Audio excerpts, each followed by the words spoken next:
Hi అందరికీ. Government of Andhra Pradesh వాళ్ళు GO RT number 3052 dated 26/12/2025 నాడు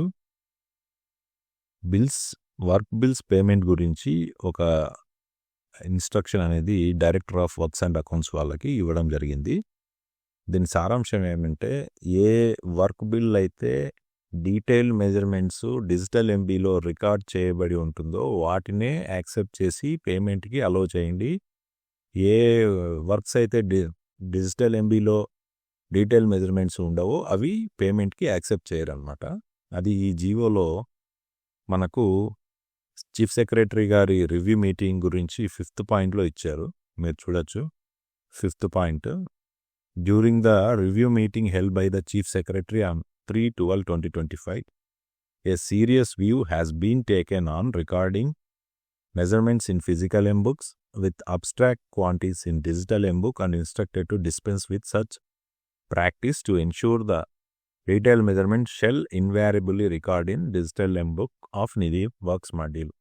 ఇంతకుముందు ఏదైతే ప్రాక్టీస్లో ఉందో ఫిజికల్ ఎంబుక్లో డీటెయిల్ మెజర్మెంట్స్ అన్నీ రాసి only abstract quantities digital MB చేసి పేమెంట్కి పిఓకి పంపించేవాళ్ళు, వాళ్ళు పేమెంట్ చేసేవాళ్ళు. కానీ ఆ పద్ధతిని ఇప్పటి నుంచి స్టాప్ చేయండి అని చెప్పి ఇచ్చారనమాట. ఈవెన్ 6th పాయింట్లో కూడా ఇక్కడ the director of works and accounts shall ensure the bills received with the detailed measurements in digital M book are only admitted from 1/1/2026 1/1/2026 తేదీ తర్వాత ఏవైతే డిజిటల్ ఎంబీలో డీటెయిల్ మెజర్మెంట్స్ ఉంటాయో వాటినే మీరు పేమెంట్కి యాక్సెప్ట్ చేయండి అని చెప్పి క్లియర్గా ఇన్స్ట్రక్షన్స్ ఇచ్చారనమాట. సో ఇది ఇంజనీరింగ్ డిపార్ట్మెంట్లో పనిచేస్తున్న ఏఈలు మరియు ఏడబ్ల్యూలకు కొంచెం వర్క్లోడ్ పెంచడమే. కాబట్టి డిజిటల్ ఎంబీలో డీటెయిల్ మెజర్మెంట్స్ ఎలా రికార్డ్ చేయాలో తెలుసుకుంటే వాళ్లకు పని కొంత సులువు అవుతుంది. ఈ వీడియోలో డీటెయిల్ మెజర్మెంట్స్ డిజిటల్ ఎంబీలో ఏ విధంగా రికార్డ్ చేయాలనేది చూద్దాం. ఇప్పుడు నేను మేకర్ లాగిన్కి వెళ్ళానండి. మేకర్ లాగిన్లో వర్క్స్లో డిజిటల్ ఎంబుక్ ట్యాబ్లో మీకు డిజిటల్ ఎంబుక్ అనే టైల్ ఉంటుంది. దాని మీద క్లిక్ చేయండి. క్లిక్ చేస్తే మీరు ఇక్కడ అగ్రిమెంట్ నెంబర్ అడుగుతుందండి. మీరు ఏదైతే మేకర్కి అసైన్ చేశారో ఆ అగ్రిమెంట్ నెంబర్లన్నీ డిస్ప్లే అవుతాయి మీకు.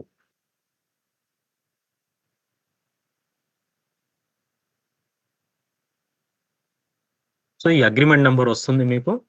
దాంట్లో అలాంగ్ విత్ ఎవరైతే మీరు కాంట్రాక్టర్ని అసైన్ చేశారో అగ్రిమెంట్లో ఆ కాంట్రాక్టర్ ఐడి కూడా డిస్ప్లే అవుతుంది. చివర్లో మీకు యాక్షన్ బటన్ ఉంటుంది. దాని మీద క్లిక్ చేస్తే ఇక్కడ మీకు ఎంబుక్ టైప్ అడుగుతుంది. మీరు ఎంబుక్ టైప్ గమనిస్తే ఇక్కడ 2 టైప్స్ ఆఫ్ ఎంబుక్ టైప్స్ ఉన్నాయి. రెగ్యులర్ ఒకటి ఉంది, సప్లిమెంటరీ ఎంబుక్ ఒకటి ఉంది. మీకు ఆల్రెడీ తెలుసు, ఎందుకంటే మీరు CFMS phase 2 నుంచి యూజ్ చేస్తున్నారు. బట్ స్టిల్ ఫర్ క్లారిఫికేషన్ ఎవరికైతే తెలియదో ఒకసారి తెలుసుకోండి. రెగ్యులర్ ఎంబుక్ అంటే మీరు అగ్రిమెంటులో ఉన్న స్పెసిఫికేషన్స్ రికార్డ్ చేయాలి అంటే you have to use regular M book. అలా కాకుండా మీరు as per your site conditions వేరే స్పెసిఫికేషన్ ఏదైనా రికార్డ్ చేయాల్సి వస్తే మీరు సప్లిమెంటరీ ఎంబుక్లో రికార్డ్ చేస్తారు. రెగ్యులర్ ఎంబుక్లో మీరు ఏదైతే రికార్డ్ చేస్తారో ఆ స్పెసిఫికేషన్స్ బిల్లింగ్కి వెళ్తాయి అప్ టు అగ్రిమెంట్ క్వాంటిటీ. అలా కాకుండా మీరు సప్లిమెంటరీ ఎంబుక్లో ఏవైతే రికార్డ్ చేస్తారో అవి యాజ్ ఇట్ ఈస్గా బిల్లింగ్కి వెళ్ళవు. అవి బిల్లింగ్కి ఎప్పుడు వెళ్తాయి అండి? సప్లిమెంటరీ ఎంబుక్లో ఉన్న ఐటమ్స్ అగైన్ మీరు టెక్నికల్ శాంక్షన్లో ఇన్కార్పొరేట్ చేసి, అంటే నథింగ్ బట్ రివైజ్డ్ ఎస్టిమేట్ చేసిన తర్వాత ఆఫ్టర్ దట్ ఆ స్పెసిఫికేషన్స్ మళ్ళీ మీరు అగ్రిమెంట్కు తీసుకొచ్చి అప్రూవ్ చేస్తే మాత్రమే మీ యొక్క సప్లిమెంటరీ ఎంబుక్లో ఉన్న ఐటమ్స్ బిల్లింగ్కి వెళ్తాయి. Hope I'm clear. రెగ్యులర్ ఎంబుక్లో అయితే మీకు డైరెక్ట్గా బిల్లింగ్కి వెళ్తాయి. ఎంత క్వాంటిటీ వరకు వెళ్తాయంటే మీ అగ్రిమెంట్ క్వాంటిటీ వరకు బిల్లింగ్కి వెళ్తాయి. ఒకవేళ రెగ్యులర్ ఎంబుక్లో కూడా మీరు ఎక్సెస్ రికార్డ్ చేశారనుకోండి, ఎక్సెస్ క్వాంటిటీ మాత్రము మీరు రివైజ్డ్ టెక్నికల్ శాంక్షన్ తీసుకోవాలి. మళ్ళీ ఆ ఎక్సెస్ క్వాంటిటీని తీసుకొచ్చి డీటెయిల్డ్ ఎంబుక్‌లో డిజిటల్ అగ్రీమెంట్‌లోకి తీసుకురావాలి. అప్పుడు బిల్లింగ్‌కి వెళ్తుంది ఎక్సెస్ క్వాంటిటీ. అలా కాకుండా మీరు సప్లిమెంటరీ ఎంబుక్‌లో ఏదైనా రికార్డ్ చేస్తే మాత్రము అది మీరు రివైజ్డ్ ఆర్ఈ చేసుకున్న తర్వాత అంటే రివైజ్డ్ టెక్నికల్ శాంక్షన్ చేసి అగైన్ మళ్ళీ మీరు అగ్రీమెంట్‌లో సప్లిమెంటరీ అగ్రీమెంట్ చేస్తేనే అవి బిల్లింగ్‌కి వెళ్తాయి. సో, జనరల్‌గా మనం రెగ్యులర్ ఎంబుక్ యూజ్ చేస్తాం కాబట్టి నేను రెగ్యులర్ ఎంబుక్ సెలెక్ట్ చేసుకున్నా. వన్స్ మీరు రెగ్యులర్ ఎంబుక్ అని సెలెక్ట్ చేయగానే ఫస్ట్ ఇనీషియల్‌గా మీరు ఒకసారి స్క్రీన్ చూడండి. డిజిటల్ ఎంబుక్ నంబర్ అనేది ఒకటి జనరేట్ అయింది. ఇక్కడ digital M-book number, page number generate అయింది. అంటే ఎప్పుడైతే కన్సర్న్డ్ మేకర్ ఆ అగ్రీమెంట్‌కి అగైనిస్ట్‌గా ఎంబుక్ క్రియేట్ అని కొడతారో, అప్పుడు ఒక నంబర్ జనరేట్ అవుతుంది చూసారా? ఈ నంబర్ వచ్చేసరికి యూనిక్ నంబర్ అగైనిస్ట్ 2 కన్‌స్ట్రెయింట్స్. ఒకటేంటంటే అగ్రీమెంట్ నంబర్, సెకండ్ వచ్చేసరికి మేకర్. అంటే అగ్రీమెంట్ నంబరు, మేకర్‌ని బట్టి ఒక యూనిక్ నంబర్ అనేది జనరేట్ అవుతుందండి ఇక్కడ. అంటే ఇదే మేకరు ఈ అగ్రీమెంట్‌కి అగైనిస్ట్‌గా ఎన్ని పేజెస్ క్రియేట్ చేసినా సరే ఈ ఎంబుక్ నంబర్ మారదు. ఇక్కడ 911 అనే చివర్లో 911 అనే నంబర్ ఉంది కదా! ఈ నంబర్ మాత్రం మారదండి. ఓన్లీ మీరు సబ్సిక్వెంట్‌గా పేజెస్ క్రియేట్ చేసుకుంటూ వెళ్ళినప్పుడు పేజ్ నంబర్ మాత్రమే మారుతుంది ఫర్ దిస్ పర్టిక్యులర్ మేకర్. ఒకవేళ మేకర్ మారారనుకోండి, అప్పుడు ఇక్కడ డిజిటల్ ఎంబుక్ నంబర్ కూడా మారుతుంది. నెక్స్ట్ దాని తర్వాత ఆ అగ్రీమెంట్ యొక్క నామెన్‌క్లేచరు. ఆఫ్టర్ దట్ ఎవరైతే మేకర్ ఉన్నారో వాళ్ళు. దాని తర్వాత measurement date. Because this is detailed M-book ఇంకా మెజర్‌మెంట్ డేట్ అనేది ఇక్కడ అప్‌డేట్ అవ్వలేదు. ఎప్పుడైతే మీరు స్పెసిఫికేషన్స్ యాడ్ చేసి దాంట్లో మెజర్‌మెంట్ డేట్ వేస్తారో, అప్పుడు ఆటోమేటిక్‌గా మెజర్‌మెంట్ డేట్ ఆ పేజ్ నంబర్‌కి అగైనిస్ట్‌గా అప్‌డేట్ అవుతుంది. నెక్స్ట్ దాని తర్వాత సిస్టమ్‌లో ఎంబుక్ ఎప్పుడు క్రియేట్ చేశారనేది క్రియేటెడ్ డేట్ వస్తుంది ఇక్కడ. అంటే లాగ్ అనేది ఉంటుంది. ఇక్కడ క్రియేటెడ్ డేట్ అనేది మీరు సిస్టమ్‌లో లాగిన్ అయిన డేటు. మెజర్‌మెంట్ డేట్ అనేది మీరు ఆ రికార్డింగ్స్ ఏ రోజు చేశారనేది ఇక్కడ మెజర్‌మెంట్ డేట్‌లో వేసుకుంటారు. ప్రెజెంట్ అయితే మీకు బ్యాక్ డేట్ కూడాను ఇవ్వడం జరిగింది. దాన్ని ఎక్కడ ఫ్రీజ్ చేయలేదు. ఇక్కడ మీరు డీటెయిల్డ్ ఎంబుక్ రికార్డ్ చేస్తున్నారు కదా అని మీకు ఇక్కడ డేట్ అయితే ఫ్రీజ్ చేయడం ఏమీ జరగలేదు. మీరు బ్యాక్ డేట్‌లో కూడాను రికార్డ్ చేసుకునే ఫెసిలిటీ ఇవ్వడం జరిగింది ఎట్ ప్రెజెంట్. ప్రెజెంట్ దాన్నైతే ఫ్రీజ్ చేయమని కానివ్వండి, ఏమీ ఎక్కడ ఇన్‌స్ట్రక్షన్స్ లేవు ఫ్రమ్ ఏదైతే మొన్న జీవో ఇచ్చారో దాంట్లో. అందుకని మీకు ఇది మొత్తం ఓపెన్‌లోనే ఉంచారు. సో, దాని గురించి అయితే ఇంకా ఫర్దర్‌గా మీరు డౌట్‌లు అడగాల్సిన అవసరం లేదు. నెక్స్ట్ దాని తర్వాత మీ agreement number, next measurement recorded value ఉంది. ఇక్కడ మెజర్‌మెంట్ రికార్డెడ్ వాల్యూ మీరు ఎప్పుడైతే స్పెసిఫికేషన్స్ రికార్డ్ చేసి, క్వాంటిటీస్ రికార్డ్ చేస్తారో, అప్పుడు ఆటోమేటిక్‌గా ఇక్కడ వాల్యూ అనేది అప్‌డేట్ అవుతా వెళ్తుంది. Next status draft. నెక్స్ట్ మీరు ఏదైతే ఎంబుక్ టైప్ సెలెక్ట్ చేశారో రెగ్యులర్ కాబట్టి రెగ్యులర్ అని వస్తుంది. నెక్స్ట్ జనరల్ ఇన్ఫర్మేషన్ చూడండి. అగ్రీమెంట్ నంబరు ఏదైతే సేమ్ మీకు ఇందాక వచ్చిన ఇన్ఫర్మేషన్ ఇక్కడ వస్తుంది. With these 2 extra information. ఇది మీకు సీఎఫ్ఎంఎస్ ఫేజ్ 2లో డిస్‌ప్లే లేదు. బట్ ఇక్కడ మీకు ఇవ్వడం జరిగింది. ఏంటండి అది? Agreement date, next agreement valid date, work order date. ఈ 3 డేట్లు కూడాను. ఈ మూడిటి యొక్క ఏదైతే డేట్స్ ఉన్నాయో దాని మీద వాలిడేషన్స్ అని మీకు తెలుసు. సిస్టమ్ ఏం చేస్తుంది? ఎవరైతే మేకర్ రికార్డ్ చేస్తున్నారో వాళ్ళకి మెజర్‌మెంట్ డేట్ ఎక్కడి నుంచి ఎక్కడి దాకా ఎలో చేస్తుందండి? అగ్రీమెంట్ స్టార్ట్ డేట్ నుంచి అగ్రీమెంట్ ఎండ్ డేట్ వరకు మాత్రమే మెజర్‌మెంట్ డేట్ రికార్డ్ చేయడానికి ఎలో చేస్తుంది. నెక్స్ట్ దాని తరువాత వర్క్ ఆర్డర్ డేట్. ఒకవేళ మీ యొక్క వర్క్ బిఫోర్ అగ్రీమెంటే రికార్డ్ చేయడం జరిగిందనుకోండి. అప్పుడు మీరేం చేస్తారు? అగ్రీమెంట్‌లో వర్క్ ఆర్డర్ డేట్ ఇస్తారు కాబట్టి ఇక్కడ వర్క్ ఆర్డర్ డేట్ కూడా వస్తుంది. ఆ డేట్ నుంచి కూడాను మీకు ఎంబుక్ రికార్డ్ ఎలో చేస్తుంది. ఇన్ కేస్ మీకు వర్క్ ఆర్డర్ ఉంటే. నెక్స్ట్ ఇక్కడ మీ అందరికి ఇక్కడ డిస్‌ప్లే ఒకటి ఇవ్వడం జరిగిందండి. As per GO 3052 finance dated. The detailed M book is mandatory with effect from 1/1/2026. మీరు మొన్నటి వరకు చూస్తే మీ డిజిటల్ ఎంబుక్‌లో ఇదే ప్లేస్‌లో ఏముండేదండి ఇక్కడ? అబ్‌స్ట్రాక్ట్ అని ఉండి ఒక రేడియో బటన్ ఉండేది. ప్రెజెంట్ దాన్ని ఫ్రీజ్ చేయడం జరిగింది. ఇంకా మీరు రికార్డ్ చేయాలి అంటే డీటెయిల్డ్ ఎంబుక్ మాత్రమే రికార్డ్ చేయగలరు. నెక్స్ట్ దాని యొక్క description of work. Next physical M-book. ఒకవేళ మీరు ఫిజికల్ ఎంబుక్ రికార్డ్ చేస్తుంటే మీ యొక్క రిఫరెన్స్ పర్పస్ కోసం ఆ ఫిజికల్ ఎంబుక్ యొక్క నంబరు, అలానే పేజ్ నంబర్లు వేసుకోవచ్చు. ఇది జస్ట్ ఫర్ మీకు ఇన్ఫర్మేషన్ పర్పస్ కోసం. Next this is the main thing. మీ యొక్క ఎంబుక్ రికార్డింగ్. ఈ ఎంబుక్ రికార్డింగ్ ఎలా చేస్తారో ఒక్కసారి చూడండి. ఫస్ట్ మీరేం చేయాలి? ఆ ప్రెజెంట్ డేట్‌లో మీరు ఏమేం స్పెసిఫికేషన్స్ రికార్డ్ చేయాలి అనేది ఫస్ట్ మీరు సెలెక్ట్ చేసుకోండి. ప్లస్ బటన్ ఉంటుంది. ఇక్కడ సెక్షన్ ఐడి అని వచ్చింది చూసారా? నేను ఈ మేకర్‌కి ఏవైతే సెక్షన్స్ అసైన్ చేశానో యాస్ యాన్ ఎగ్జిక్యూటివ్ ఇంజినీర్ అవి మాత్రమే ఇక్కడ డిస్‌ప్లే అవుతాయి. ఈ మేకర్‌కి నేను 2 సెక్షన్‌లే అసైన్ చేశాను కాబట్టి ఆ 2 సెక్షన్సే మీకు డిస్‌ప్లే అవుతాయి. సో నేనేం చేస్తున్నానంటే 2 సెక్షన్స్‌లో ఉన్న స్పెక్ సెలెక్ట్ చేసుకోవాలనుకుంటే 2 సెలెక్ట్ చేసుకోండి. అదర్‌వైజ్ నాకు ఒక సెక్షన్ చాలు అనుకుంటే ఫస్ట్ ఒక సెక్షన్ సెలెక్ట్ చేసుకుంటున్నా. ఈ సెక్షన్‌లో వచ్చేసరికి నాకు 12 స్పెసిఫికేషన్స్ ఉన్నాయండి. నేనేం చేస్తున్నానంటే ప్రెజెంట్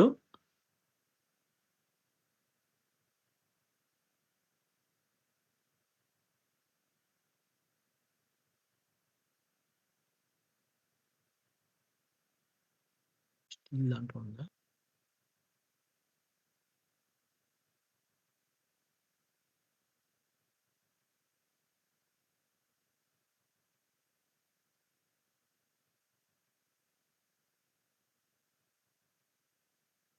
ప్రెజెంట్ ఈ రోజు డేట్‌లో అంటే ప్రెజెంట్ డేట్‌లో నేను ఒక 4 స్పెసిఫికేషన్స్ రికార్డ్ చేయాలనుకుంటున్నాను. 4 స్పెసిఫికేషన్స్ సెలెక్ట్ చేశాను. జస్ట్ లైక్ మన ఎక్సెల్ షీట్‌లా ఆ 4 స్పెసిఫికేషన్స్ కూడాను మీకు వస్తాయి. ఇక్కడ మీరు ఒకసారి ఈ స్పెసిఫికేషన్‌కి అగైనెస్ట్‌గా ఉన్న ఇన్ఫర్మేషన్ మీరు గమనిస్తే ఫస్ట్ ఏమొచ్చిందండి? Spec ID. ఏదైతే మీరు రికార్డ్ చేయాలనుకుంటున్నారో ఆ స్పెసిఫికేషన్ ఐడీ వచ్చింది. అలానే ఆ స్పెసిఫికేషన్ యొక్క లాంగ్ డిస్క్రిప్షన్. ఇవన్నీ కూడాను మీ యొక్క అగ్రీమెంట్‌లో ఉన్న మాస్టర్ డేటా నుంచే పాపులేట్ అవుతుంది. నెక్స్ట్ దాని తర్వాత సెక్షన్ ఐడీ. చాలామంది ఇగ్నోర్ చేసే థింగ్ ఏంటంటే సెక్షన్ ఐడీ. సెక్షన్ ఐడీ ఇక్కడ ఎందుకు ఇవ్వడం జరిగిందండి? ఒకవేళ సేమ్ స్పెసిఫికేషన్ నాకు మల్టిపుల్ సెక్షన్స్‌లో ఉందనుకోండి. అప్పుడు మీకు ఇన్ఫర్మేషన్ పర్పస్ కోసం అన్నమాట. అంటే మీరు ఏ సెక్షన్‌లో స్పెసిఫికేషన్ రికార్డ్ చేస్తున్నారు అని తెలియడానికి. ఒక్కసారి మళ్ళీ చెప్తున్నాను చూడండి. ఒకవేళ సేమ్ స్పెసిఫికేషన్ మీకు మల్టిపుల్ సెక్షన్స్‌లో ఉంటే, మీరు ఏ స్పెసిఫికేషన్ రికార్డ్ చేస్తున్నారు అని తెలియడానికి ఇక్కడ సెక్షన్ ఐడీ కూడా డిస్‌ప్లే చేయడం జరిగింది. సో, అందరూ కూడాను ఎప్పుడైనా ఎంబుక్ రికార్డ్ చేసేటప్పుడు డీటెయిల్డ్ ఎంబుక్ బ్లైండ్‌గా స్పెసిఫికేషన్ సెలెక్ట్ చేయొద్దు. మీరు సెక్షను దానికి అగైనెస్ట్‌గా ఉన్న డిస్క్రిప్షను చూసుకొని స్పెసిఫికేషన్ సెలెక్ట్ చేసుకోండి. ఓకేనా? సో, దాని తరువాత ఆ స్పెసిఫికేషన్ యొక్క రేట్ ఎంత అగ్రీమెంట్‌లో? అలానే దాని యొక్క యూనిట్ ఆఫ్ మెజర్‌మెంట్ ఏంటి? నెక్స్ట్ ఆ స్పెసిఫికేషన్ యొక్క అగ్రీమెంట్ క్వాంటిటీ ఎంత? సో, ఈ ఇన్ఫర్మేషన్ మొత్తం కూడాను మీకు అగ్రీమెంట్ నుంచి సిస్టమ్ పాపులేట్ చేస్తుందండి. After that previous recorded quantity.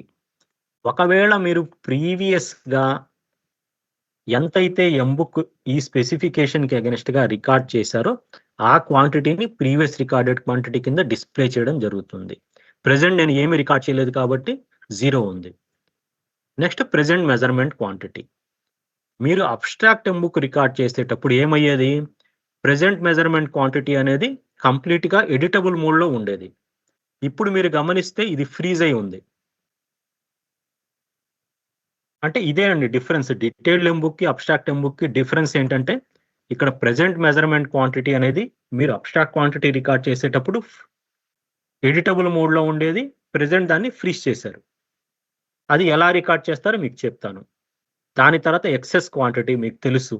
ఒకవేళ మీరు రికార్డ్ చేసిన టోటల్ క్వాంటిటీ ప్రీవియస్ ప్రెజెంట్ రెండూ కలిపి అగ్రీమెంట్ క్వాంటిటీకి ఎక్సీడ్ అయితే ఎంత క్వాంటిటీ ఎక్సీడ్ అయిందో ఇక్కడ డిస్‌ప్లే ఇవ్వడం జరిగింది. నెక్స్ట్ ఎంబుక్ లాగ్ అనేది మళ్ళీ చెప్తాను మీకు. దాని తర్వాత రికార్డెడ్ అమౌంట్.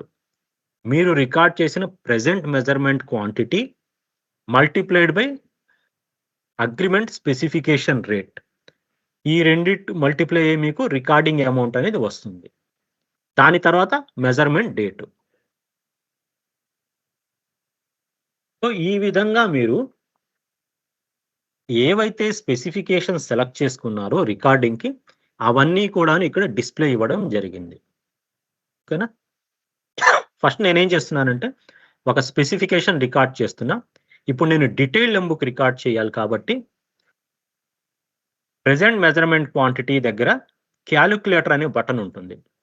దాని మీద క్లిక్ చేయాలి. క్లిక్ చేయగానే మీకు ఒక పాపప్ విండో ఓపెన్ అవుతుంది.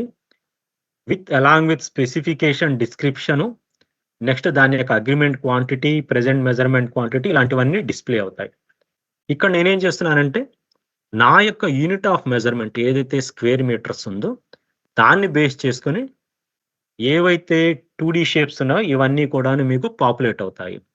సో, నేను ఏ షేప్ అనేది సెలెక్ట్ చేసుకోవాలో ఇక్కడ దీన్ని బట్టి డిసైడ్ అవుతాను. ఒకవేళ నాకు ఎల్, బి 2 మెజర్‌మెంట్స్ ఉన్నాయనుకోండి. Length, breadth. అలాంటప్పుడు నేనేం చేస్తాను రెక్టాంగిల్ అనేది సెలెక్ట్ చేసుకుంటా. అలా కాకుండా మీ రిక్వైర్మెంట్‌ని బట్టి మీరక్కడ షేప్ అనేది సెలెక్ట్ చేసుకోవచ్చు. వన్స్ మీరు ఆ షేప్ సెలెక్ట్ చేసుకుంటే సిస్టమ్ దాన్ని బట్టే లైన్ ఐటెమ్ అనేది పాపులేట్ చేస్తుందండి.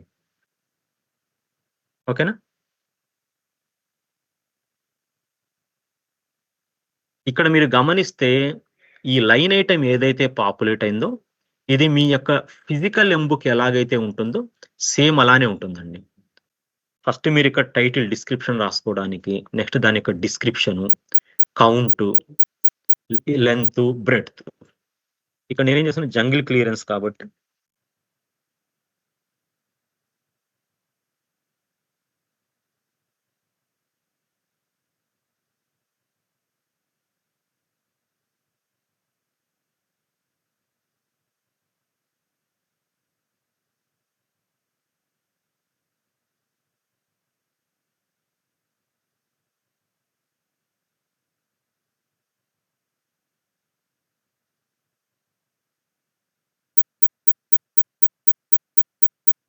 నేను రాసాను jungle clearance on canal right bund అని రాశాను. ఫ్రమ్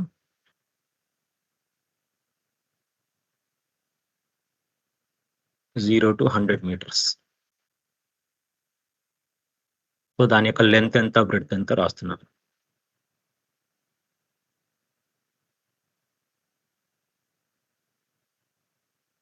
సో, ఇది ఒక లైన్ ఐటెమ్ నేను ఎంటర్ చేశానండి. ఇక్కడ నేనేం చేశాను డిస్క్రిప్షన్ ఇచ్చాను. దాని తర్వాత దాని లెంగ్త్ ఎంత, బ్రెడ్త్ ఎంత. సిస్టమ్ ఏం చేస్తుంది మీకు ఆ టోటల్ క్వాంటిటీ ఎంత అనేది మల్టిప్లికేషన్‌తో ఇస్తుంది. ఇప్పుడు దీనికి మళ్ళీ నేను ఇంకో లైన్ యాడ్ చేయాలనుకోండి. చివర్లో మీకు ప్లస్ బటన్ ఉంటుంది. వన్స్ మీరు ప్లస్ బటన్ క్లిక్ చేయగానే సిస్టమ్ ఏం చేస్తుంది ఇంకో ఎక్స్‌ట్రా లైన్‌ని యాడ్ చేస్తుంది. ఇలా కాకుండా నాకు సేమ్ లైన్ మళ్ళీ కాపీ చేసుకోవాలనుకోండి. అంటే జస్ట్ దాంట్లో కొంచెం ఇన్ఫర్మేషన్ మార్చాలి. మిగతా డిస్క్రిప్షన్ మొత్తం సేమ్ అనుకోండి. మీకు ఇక్కడ చివర్లో లైన్ చివర్లో కాపీ అనే ఆప్షన్ ఉంటుంది. కెనాల్ రైట్ బండ్ మొత్తం అదే యాజ్ ఇట్ ఈస్‌గా పైన లైనే కాపీ అయిపోయింది. నేనేం చేస్తున్నానంటే దీంట్లో జస్ట్ డిస్క్రిప్షన్ చేంజ్ చేస్తున్నా. 100 మీటర్స్ టు 175 మీటర్స్.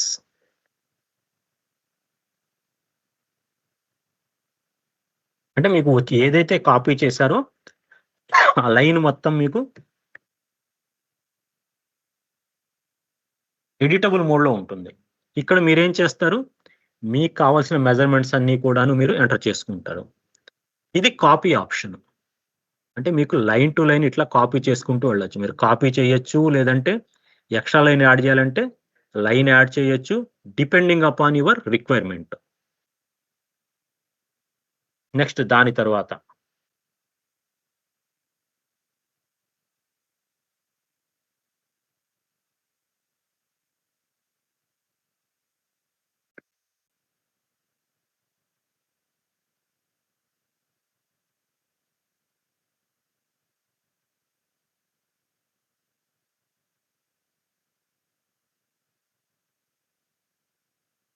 సో, ఈ విధంగా నేను కాపీ చేసుకొని నంబర్ ఆఫ్ లైన్స్ ఎంటర్ చేసుకోవచ్చు as per your physical recording.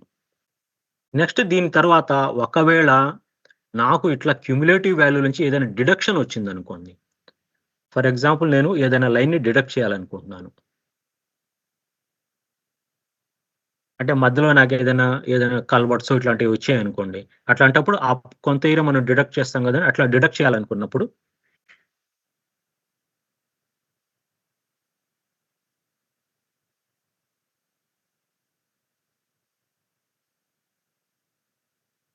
Two 50 metres అని పెట్టా.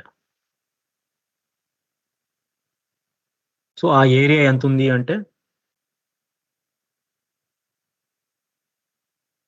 సో, 5/5 ఏరియా నాకు కల్వర్ట్ వల్లో, దేని వల్లో, రోడ్డు వల్లో మధ్యలో డిడక్షన్ వచ్చిందనుకున్నాననుకోండి. ఇప్పుడు ఈ క్వాంటిటీని డిడక్ట్ చేయాలంటే ఇక్కడ డిడక్షన్ అనే బటన్ ఉంటుంది. నేను డిడక్షన్ చేయకపోతే టోటల్ క్వాంటిటీ చూడండి 892.5 స్క్వేర్ మీటర్స్ ఉంది. వన్స్ నేను డిడక్షన్ అని సెలెక్ట్ చేయగానే ఈ 25 క్వాంటిటీ టోటల్ క్వాంటిటీలోంచి డిడక్ట్ అయిపోయింది. సో, 842.5 స్క్వేర్ మీటర్స్ అప్‌డేట్ చేస్తుంది. అలానే ఒకవేళ because this is jungle clearance work. మీరు జంగిల్ క్లియరెన్స్ వర్క్ వల్ల వన్స్ మీరు మెజర్‌మెంట్ మొత్తం వేసిన తర్వాత ఈ టోటల్ క్వాంటిటీలోంచి ఒక 10% లేదంటే 5% టువర్డ్స్ వాయిడ్స్ ఇలా మీరేదన్నా క్వాంటిటీ తగ్గించాలి అనుకోండి. అలాంటప్పుడు మీరేం చేయాలి అంటే ఇక్కడ పైన రీజన్ అనే బటన్ ఉంటుంది. ఇక్కడ మీరు డిడక్షన్ ఫర్ క్వాలిటీనో సెలెక్ట్ చేసుకోండి. నేనేం చేస్తానంటే ఒక 10% తగ్గించాలనుకుంటున్నా. సో, ఎంత పర్సెంటేజ్ ఎలో చేయాలో అక్కడ పర్సెంటేజ్ వాల్యూ ఫ్యాక్టర్ పర్సెంటేజ్ అంటే ఎంత పర్సెంటేజ్ ఎలో చేయాలో ఇది ఇక్కడ సెలెక్ట్ చేసుకోవాలి. నేను 90% సెలెక్ట్ చేయగానే సిస్టమ్ ఏం చేస్తుందండి టోటల్ క్వాంటిటీలో 90% మాత్రమే మెజర్‌మెంట్ క్వాంటిటీ కింద చూపిస్తుంది. ఓకేనా? 100 అయితే 842.5 స్క్వేర్ మీటర్స్. నేను జంగిల్ క్లియరెన్స్ కాబట్టి వాయిడ్స్ కింద ఒక 10% తీసేసాను. అప్పుడు దాని వాల్యూ 758.25 90% ఆఫ్ టోటల్ వాల్యూ వచ్చింది. సో, ఈ విధంగా మీరు ఇట్లా జంగిల్ క్లియరెన్స్ వర్క్స్ ఉన్న ఇలాంటి వాటికి మీరు రీజన్ అనేది సెలెక్ట్ చేసుకొని ఎంత ఫ్యాక్టర్ ఎలో చేయాలో అది మీరు ఇక్కడ ఎలో చేయాలి. మీరు ఇక్కడ ఈ క్వాంటిటీలో 90% పెట్టారని బ్యాలెన్స్ 10% ఉంది చూసారా? అది మళ్ళీ ఫర్దర్ బిల్లులో రిలీజ్ చేయదండి. చాలా మంది కన్‌ఫ్యూజ్ అయ్యి ఏం చేస్తున్నారు అంటే ఇక్కడ టోటల్ మెజర్‌మెంట్ క్వాంటిటీ 842.5 నేను 10% విత్‌హెల్డ్ చేద్దాం అనుకుంటున్నాను. ఇక్కడ విత్‌హెల్డ్ చేస్తున్నారు. ఇది విత్‌హెల్డ్ చేయడానికి కాదు. ఇది క్వాంటిటీ అనేది ఎలో చేయడానికి మాత్రమే. అంటే మిగతా 10% క్వాంటిటీ మీరు వాయిడ్స్ కింద తీసేసినట్టు. ఓకేనండి. ఇది క్లియరా మీకు? ఏదైతే ఫ్యాక్టర్ ఉందో అది only to allow the quantity. Not to release the balance quantity again. So, ఈ విధంగా మీరు jungle clearance works are not only jungle clearance works. వేరే వాటికి దేనికైనా సరే ఒకవేళ క్వాలిటీ వల్ల మీరేదైనా తగ్గించాలన్నా, ఇలాంటి వాళ్ళ సైట్ కన్‌స్ట్రెయింట్స్ వల్ల తగ్గించాలన్నా మీరు ఈ ఆప్షన్‌ని యూజ్ చేయొచ్చు. ఇప్పుడు ఇక్కడ ఇచ్చిన ఆప్షన్స్ ఉన్నాయి చూసారా? ఇవి ఎగ్జాస్టివ్ కాదు. ఒకవేళ మీకు సెపరేట్‌గా ఇంకా ఏదైనా రిక్వైర్మెంట్ ఉంది. సెపరేట్ ఇక్కడ ఏదైనా కావాలి అనుకుంటే మీరు చెప్తే అది కూడా యాడ్ చేద్దాం. ప్రెజెంట్ అయితే ఈ 3 ఆప్షన్స్ ఉన్నాయి. ఇవి కాకుండా మీరు వేరేదేదైనా లైన్ యాడ్ చేయాలనుకుంటే మీరు చెప్తే అది కూడా యాడ్ చేయొచ్చు. ఓకేనండి?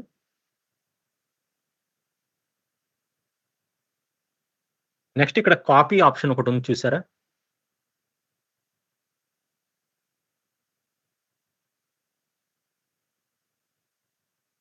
మీరు ఏదైనా స్పెసిఫికేషను ఎంటర్ చేసేటప్పుడు వేరే స్పెసిఫికేషన్స్ ఏదైనా కాపీ చేసుకోవాలి అనుకున్నారనుకోండి. అలాంటప్పుడు మీకు సిస్టమ్ ఏం చేస్తుందంటే ఇక్కడ same unit of measurement to same shape ఉన్న స్పెసిఫికేషన్‌ని కాపీ చేయడానికి అలో చేస్తుంది.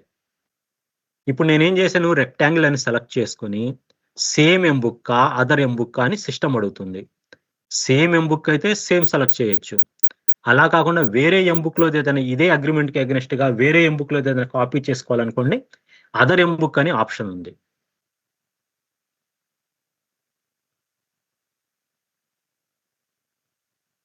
ఇప్పుడు ఇంకా వేరే స్పెసిఫికేషన్స్ ఏం లేవు. ఇదే స్పెసిఫికేషన్ కాబట్టి నాకు స్పెసిఫికేషన్స్ రావట్లేదు. నేను ఇంకో స్పెసిఫికేషన్ సేమ్ యూనిట్ ఆఫ్ మెజర్‌మెంట్‌తో రికార్డ్ చేసి, నేను షేప్ సెలెక్ట్ చేసుకొని ఇక్కడ గెట్ అనంగాల్నే ఆ స్పెసిఫికేషన్ వస్తుందండి.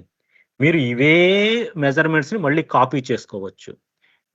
ఇది స్పెసిఫికేషన్ కాపీ ఆప్షన్ కూడా మీకు ఇవ్వడం జరిగింది ఫర్ రికార్డింగ్ డీటెయిల్డ్ ఎంబుక్. అంటే మీకు చెప్తున్నాను ఇది. ఫస్టే మీరు ఇదేం చేయాలి? మీరు ఇది మొత్తం ఎంటర్ చేయకముందే కాపీ అనే ఆప్షన్ సెలెక్ట్ చేసుకుంటే సిస్టమ్ మీకు సేమ్ ఎంబుక్‌లోంచి కాపీ చేయాలనుకుంటున్నారా? లేదంటే వేరే ఎంబుక్కా అని అడుగుతుంది. మీరు ఆ ఎంబుక్ నంబర్ ఇస్తే దాంట్లో ఉన్న స్పెసిఫికేషన్స్‌ని డిస్‌ప్లే చేస్తుంది. కాపీ చేసుకోవచ్చు. సో, ఈ విధంగా మీరు డీటెయిల్డ్ ఎంబుక్ అనేది రికార్డ్ చేసుకోవచ్చండి. ఇది జనరల్‌గా మీకు ఎల్‌బీ మెజర్‌మెంట్స్‌తో నేను ఒక detailed M-book number of lines enter చేయడం చెప్పాను. ఇట్లా మీరు ఎన్ని నంబర్ ఆఫ్ లైన్ ఐటెమ్స్ అయినా సరే మీరు ఎంటర్ చేసుకుంటూ వెళ్ళొచ్చు. వన్స్ నేను ఓకే అన్న తరువాత ఏదైతే నేను ఆ పాపులేట్ అయిన స్క్రీన్‌లో రికార్డ్ చేశానో అవి మొత్తం కూడాను మీకు ఇక్కడ ప్రెజెంట్ మెజర్‌మెంట్ క్వాంటిటీ కింద వస్తుంది. అలానే ఈ మెజర్‌మెంట్ క్వాంటిటీకి అగైనెస్ట్‌గా ఎంత అమౌంటో ఆ అమౌంట్ కూడా వస్తుంది. నెక్స్ట్ మీకు మెజర్‌మెంట్ డేట్ అనేది యాక్టివేట్ అవుతుంది. నెక్స్ట్ దీని తరువాత ఎల్‌బీడీ మెజర్‌మెంట్ గూడాను నేను ఒకసారి చూపిస్తాను. ఇది కేజెసా?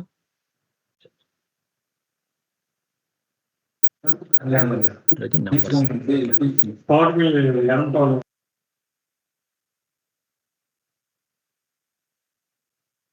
నెక్స్ట్ వచ్చేసరికి నేను ఎర్త్ వర్క్ స్పెసిఫికేషన్స్ ఉండి మీకు ఎల్ఎఫ్ బుక్ మెజర్‌మెంట్స్ ఉన్నాయనుకోండి. దాన్ని ఎలా రికార్డ్ చేయాలో చెప్తాను. ఫస్ట్ నేను ఎల్ఎఫ్ బుక్ మెజర్‌మెంట్స్ వచ్చే స్పెసిఫికేషన్స్ ఏవైతే ఉన్నాయో సిస్టమ్‌లో మాస్టర్ డేటాలో ఆల్రెడీ అవి ఎగైనెస్ట్ ఎల్ఎఫ్ బుక్ అనేది ఇండికేటర్ పెట్టడం జరిగింది. అంటే మీరు ఎప్పుడైతే ఎల్ఎఫ్ బుక్ స్పెసిఫికేషన్ సెలెక్ట్ చేస్తారో సిస్టమ్ ఫస్టే మీకు పాపులేట్ చేస్తుంది. Do you want to continue with LF book measurements or not అని. ఇప్పుడు ఇది ఎల్ఎఫ్ బుక్ మెజర్‌మెంట్. లైనింగా ఇది? సిడబ్ల్యూకి.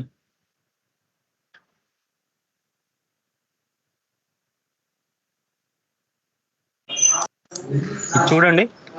అది ఎల్ఎఫ్ బుక్‌కి సంబంధించిన ఎర్త్ వర్క్ స్పెసిఫికేషను. ఇక్కడ సిస్టమ్ ఏం చేస్తుంది? Are you want to proceed with LF book measurements అని అడుగుతుంది. ఒకవేళ మీరు నో అని సెలెక్ట్ చేశారనుకోండి, సిస్టమ్ ఏం చేస్తుంది అంటే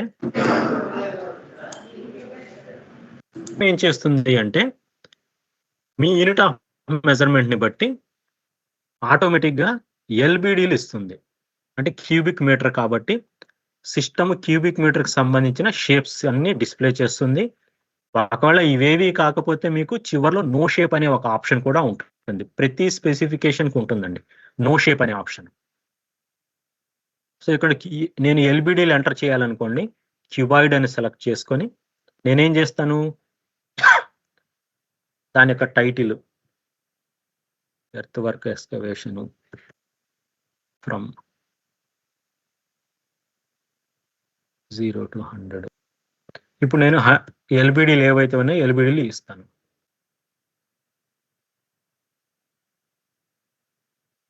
సో, ఇది సింపుల్ ఎల్‌బీడీ మెజర్‌మెంట్స్. అలా కాకుండా నేనేం చేస్తున్నానంటే ఇదే స్పెసిఫికేషన్‌కి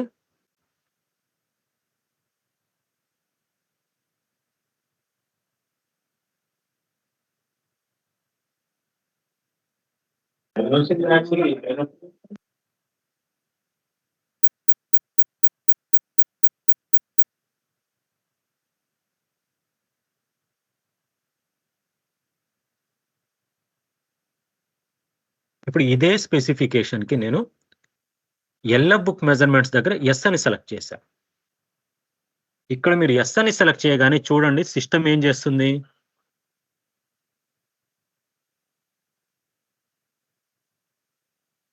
మీరు ఏదైతే క్వాంటిటీ స్టేట్మెంట్ అంటే ఎల్ఎఫ్ బుక్ ఫిజికల్‌గా చేసుకున్న తరువాత ఆఫ్టర్ క్రాస్ సెక్షన్స్ ఇవన్నీ అయిపోయాక మీరు చివర్లో ఏదైతే క్వాంటిటీ స్టేట్మెంట్ జనరేట్ చేస్తారో మీకు ఈ క్వాంటిటీ స్టేట్మెంట్ అనేది ఇవ్వడం జరిగింది. డిస్టెన్స్, ఏరియా, మీన్ ఏరియా ఇవన్నీ ఇవ్వడం జరిగింది.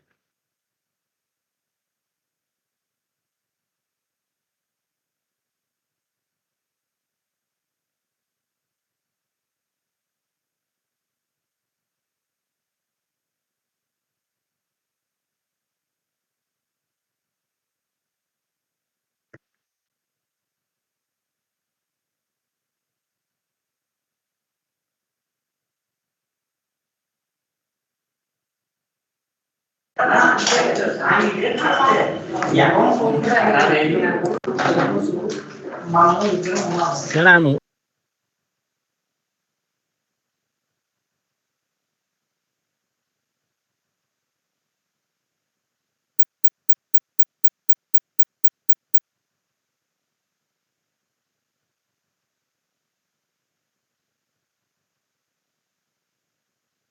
సో, ఈ విధంగా మీరేం చేయొచ్చండి, మీ క్వాంటిటీ స్టేట్మెంట్ ఏదైతే ఉందో ఎల్ఎఫ్ బుక్‌కి సంబంధించి సేమ్ దాన్నే ఇక్కడ మీరు రికార్డ్ చేసుకోవచ్చు.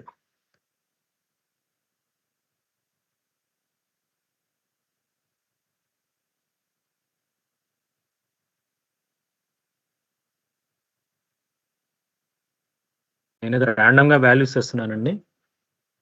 సో, ఈ విధంగా మీరేం చేయొచ్చండి, వరుసగా మీకు కావాల్సినవన్నీ కూడాను as per your quantity statement record చేసుకోండి. మొత్తం రికార్డ్ చేసుకున్న తరువాత సిస్టమ్ ఏం చేస్తుంది, మీ యొక్క టోటల్ ఏదైతే మీన్ ఏరియా మొత్తం ఉందో దాన్ని బట్టి డిస్టెన్స్ ఇంటూ మీన్ ఏరియా చేసి మీకు టోటల్ క్వాంటిటీ అనేది పాపులేట్ చేస్తుంది. సో, ఈ విధంగా మీరు ఎల్ఎఫ్ బుక్ మెజర్‌మెంట్స్ ఉన్నప్పుడు మీరు ఏరియా ఏదైతే క్వాంటిటీ స్టేట్మెంట్‌తో మీరు ఏరియా కాలిక్యులేట్ చేసి క్వాంటిటీ కాలిక్యులేట్ చేస్తారో ఆ క్వాంటిటీ స్టేట్మెంట్‌ని ఇక్కడ ఎంటర్ చేసుకొని దాన్ని ఫర్దర్‌గా చెక్ మెజర్‌మెంట్లు ఇవన్నీ చేసుకోవచ్చు. అలానే దీంట్లో వచ్చేసరికి మీకు ప్రతి లైన్ ఐటెమ్‌కి అగైన్స్ట్‌గా ఇక్కడ నోట్స్ అనే బటన్ ఉంటుందండి. ఇక్కడ మీరేంటంటే ఆ లైన్ ఐటెమ్‌కి సంబంధించి ఏదైనా ఇన్ఫర్మేషన్ రాయాలనుకున్నా ఇట్లాంటిది ఏదైనా ఉన్నా సరే మీరు ఇక్కడ రాసుకోవచ్చు. ఏదో ఫర్ లెవెలింగ్ అంటారు. ఇట్లా మీరు నోట్స్ కూడా ఇవ్వచ్చు. ప్రతి లైన్ ఐటెమ్‌కి అగైన్స్ట్‌గా. ఓకేనండి. ఈ విధంగా మీరేం చేయాలి, క్వాంటిటీ స్టేట్మెంట్‌ని రికార్డ్ చేసుకోవాలి.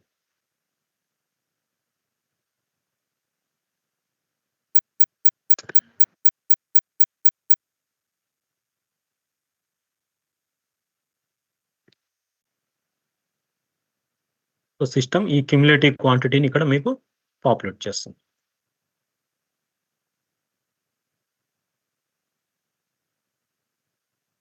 వన్స్ అయిపోయాక కాలిక్యులేట్ బటన్ కొట్టాక మీకు ఇక్కడ ఓకే.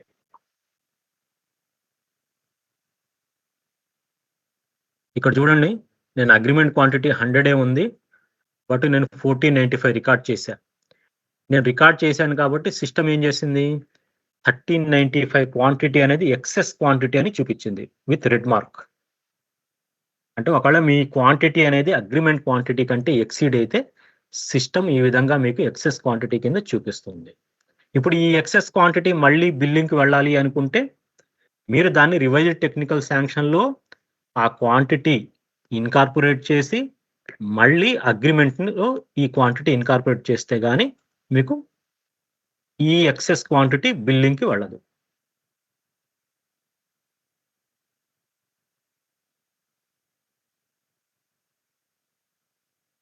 నెక్స్ట్ దాని తర్వాత నాన్ ఎస్‌వార్ స్పెసిఫికేషన్ చూడండి. ఒకవేళ మీరు నాన్ ఎస్‌వార్ స్పెసిఫికేషన్ సెలెక్ట్ చేసుకుంటే మీరు ఏదైతే అగ్రీమెంట్‌లో దీన్ని డిస్క్రిప్షన్ ఇచ్చారో అది లాంగ్ డిస్క్రిప్షన్ కింద వస్తుంది. మీ యొక్క యూనిట్ ఆఫ్ మెజర్‌మెంట్‌ని బట్టి. ఓకేనండి. ఇంకా నెట్వర్క్ ప్రాబ్లమ్ రావడం వల్ల బాగా క్యాన్సిల్ అయింది. నెక్స్ట్ ఇప్పుడు ఇంకో స్పెసిఫికేషన్ రికార్డ్ చేస్తున్నాను చూడండి. ఈ స్పెసిఫికేషన్ గమనిస్తే మీరు ఇది స్టీల్‌కి సంబంధించిన స్పెసిఫికేషన్. అంటే స్టీల్ మెజర్‌మెంట్స్ వచ్చే స్పెసిఫికేషన్ ఇది. వన్స్ మీరు మీ యూనిట్ ఆఫ్ మెజర్‌మెంట్ ఏదైతే స్టీల్‌కి సంబంధించి కేజీ కానీ, టన్స్ కానివ్వండి ఇట్లాంటివి వచ్చాయనుకోండి. సిస్టమ్ ఏం చేస్తుంది అంటే మీకు different types of steel shapes అన్నిటిని కూడా ఇక్కడ ఇస్తుందండి. అంటే ఇదేంటంటే జనరల్‌గా మనం యూజ్ చేసే ఏవైతే డిఫరెంట్ టైప్స్ ఆఫ్ షేప్స్ ఉన్నాయో అన్నీ కూడాను మీకిక్కడ ఇవ్వడం జరిగింది. ఒకవేళ దీంట్లో మీకేదైనా మిస్ అయినట్టు అనిపించినా, లేదంటే వేరే మీకు ఎక్స్‌ట్రా డేటా ఏదైనా కావాలన్నా సరే, ఒకవేళ మీరు మెయిల్ పెడితే అవి కూడాను యాడ్ చేయడం జరుగుతుంది. అంటే ఇక్కడ డిఫరెంట్ టైప్స్ ఆఫ్ యాంగిల్స్ కానివ్వండి, ఛానెల్స్ కానివ్వండి, ప్లేట్సు, ఫ్లాట్స్ అన్నీ కూడా ఇక్కడ ఇవ్వడం జరిగింది. ఫర్ ఎగ్జాంపుల్ నేను యాంగిల్ అన్నాననుకోండి. యాంగిల్స్‌లో కూడా అన్‌ఈక్వల్ యాంగిల్స్ ఉన్నాయి, ఈక్వల్ యాంగిల్స్ ఉన్నాయి. ఏదైతే మీ యొక్క సైజ్ ఉందో దాన్ని బట్టి. ఇక్కడ నెక్స్ట్ మీరిక్కడ గమనిస్తే సీఎఫ్ అని ఉంది చూసారా? అది యూనిట్ ఆఫ్ మెజర్‌మెంట్ యొక్క కోఎఫిషియంట్. అంటే మీరు ఈ టైప్ ఆఫ్ యాంగిల్ సెలెక్ట్ చేసుకుంటే దాని యొక్క యూనిట్ వెయిట్ ఇంతుందని. నేను యాంగిల్ సెలెక్ట్ చేశాననుకోండి. సిస్టమ్ ఏం చేస్తుంది? యాంగిల్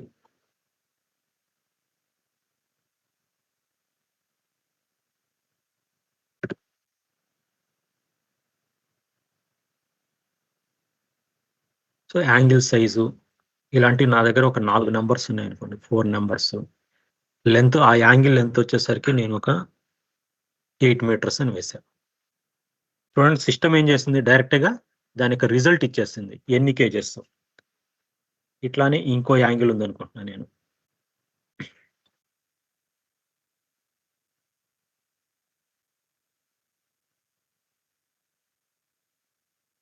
యాంగిల్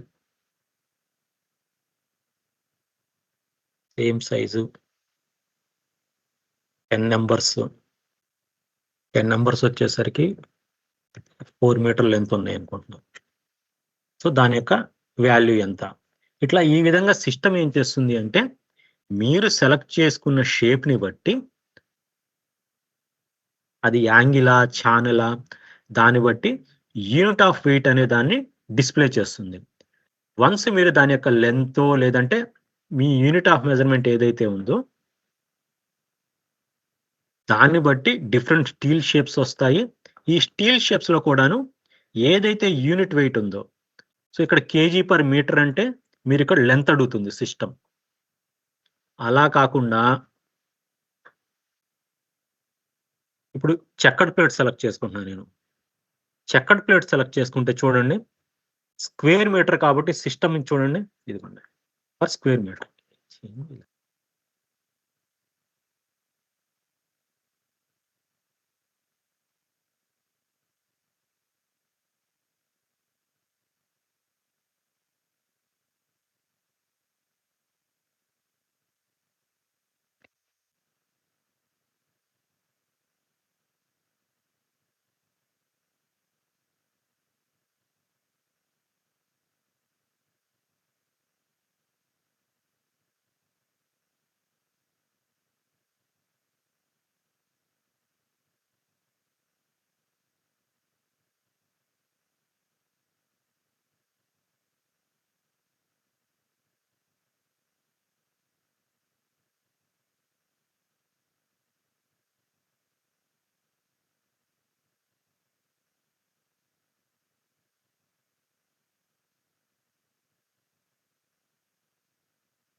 క్వాలిటీలో ఇంకా షేప్స్ డౌన్‌లోడ్ అవ్వలేదండి. ప్రొడక్షన్‌లో ఆల్రెడీ పెట్టేసారు.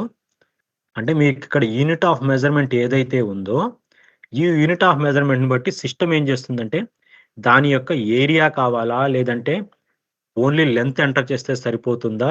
అలా సిస్టమ్ డిసైడ్ అవుతుందండి.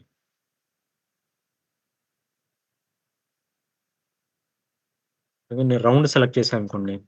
రౌండ్. రౌండ్ ఓన్లీ లెంత్ అవసరం కాబట్టి లెంత్ ఒకటే అడుగుతుంది. అట్లా మీ యొక్క స్టీల్ షేప్‌ని బట్టి సిస్టమ్ ఏది కావాలంటే అది తీసుకుంటుందండి.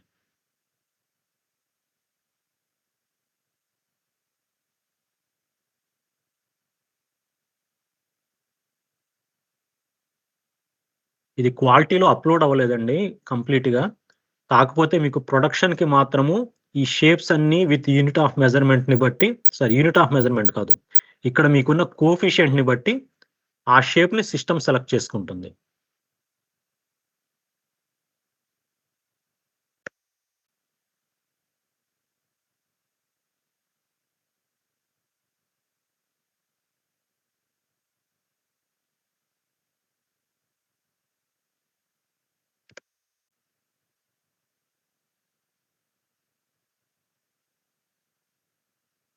సో, ఈ విధంగా మీరేం చేయాలి అంటే, మీ యొక్క స్టీల్ ఐటెమ్స్ వచ్చినప్పుడు అంటే మీకు గేట్స్ రికార్డింగ్ చేస్తారు.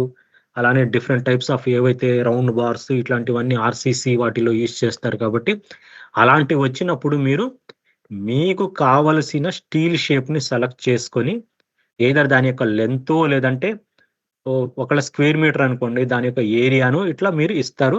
దాన్ని బట్టి సిస్టమ్ ఏం చేస్తుంది అంటే, స్టీల్ వెయిట్‌ని కాలిక్యులేట్ చేస్తుంది. ఈ విధంగా స్టీల్ స్పెసిఫికేషన్స్ అన్ని రికార్డ్ చేసుకోవాలండి. వన్స్ మీరు ఆ పర్టిక్యులర్ డేకి ఏవైతే స్పెసిఫికేషన్స్ ఉన్నాయో, అవన్నీ రికార్డ్ చేసుకున్న తర్వాత మెజర్‌మెంట్ డేట్ అనేది ఇవ్వండి.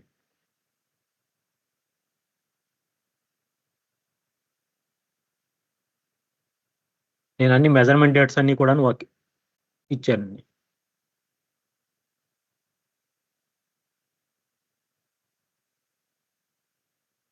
ఇక్కడ మెజర్‌మెంట్ డేట్స్ అన్నీ కూడాను ఒక పేజీకి ఒకే డేట్ ఎలో చేస్తారండి. ఒకవేళ మీకు డేట్ మారితే మాత్రం మళ్ళీ మీరు పేజ్ నంబర్ మార్చుకోవాలి. వన్స్ మీరు ఇక్కడ ఏదైతే మెజర్‌మెంట్ డేట్‌లో అప్‌డేట్ చేశారో, మీరు వన్స్ సేవ్ కొట్టిన తర్వాత ఇదే డేట్ ఇక్కడ మెజర్‌మెంట్ డేట్ కింద వస్తుంది. సో, ఈ విధంగా మీరేం చేయాలి అంటే, పీఓక్యూకి సంబంధించి different types of specifications record చేయాలి. అంటే ఒకవేళ ఎర్త్ వర్క్ అయితే క్వాంటిటీ స్టేట్‌మెంటు, అలానే ఒకవేళ జంగిల్ క్లియరెన్స్ వర్క్స్ అయితే మీరేదైనా వాయిడ్స్ ఇట్లాంటివి తీయాలంటే దానికి సంబంధించింది. అలానే స్టీల్ స్పెసిఫికేషన్ అయితే స్టీల్ స్పెసిఫికేషన్స్.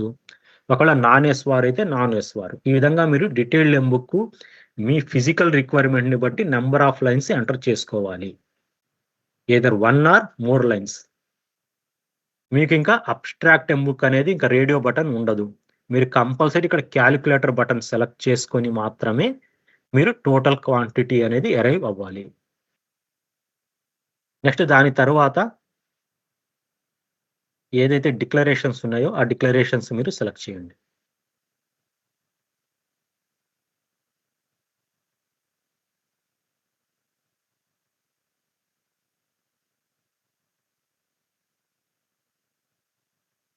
నెక్స్ట్ ఇప్పుడు ఎంబుక్ అనేది సేవ్ అయిందండి జనరల్ ఇన్ఫర్మేషను. ఇది క్వాలిటీలో కాబట్టి మీకు చెక్ లిస్ట్‌లు ఇవన్నీ కూడాను ఏదో రాండమ్‌గా వస్తున్నాయి. మీకు ప్రొడక్షన్‌లో చెక్ లిస్ట్‌లు ఇవన్నీ కూడాను ఆల్రెడీ కరెక్ట్‌గా ఉన్నాయి.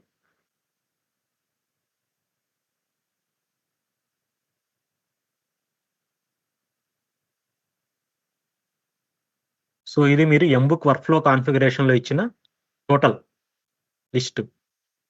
మీ యొక్క ఎంబుక్ పేజ్ కూడాను ఇలానే మూవ్ అవుతుంది.